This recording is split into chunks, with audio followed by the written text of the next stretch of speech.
Get out of the city and into an adventure that moves the whole family.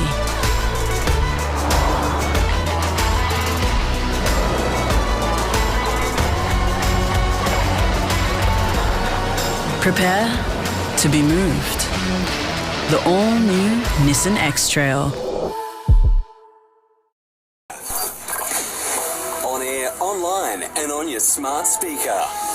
vertiglue.com.au. Shop anywhere, anytime.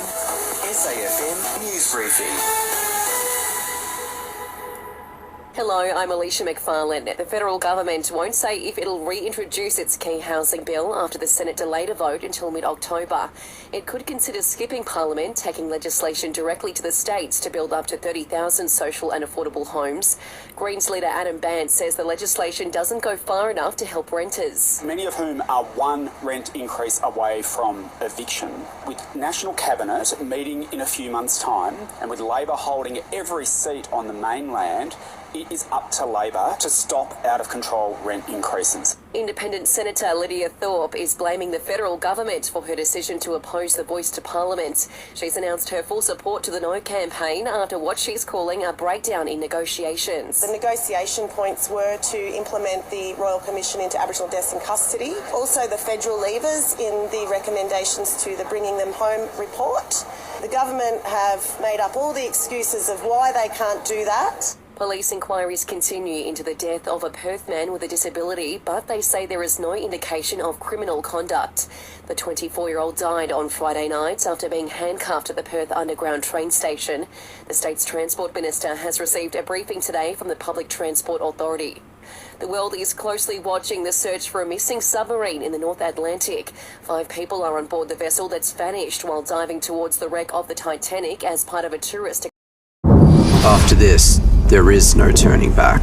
You sip the red can, the story ends. You sip the black can, you enter dreamland. And I show you just how good the truth can taste.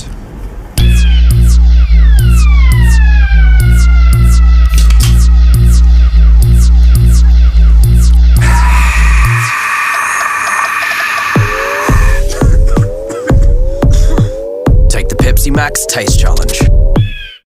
All 4 players charged accepted their penalties. That includes Sydney's Sam Wicks, who's copped a 2-week ban for striking, and GWS midfielder Lockie Whitfield, who copped a week for a dangerous tackle.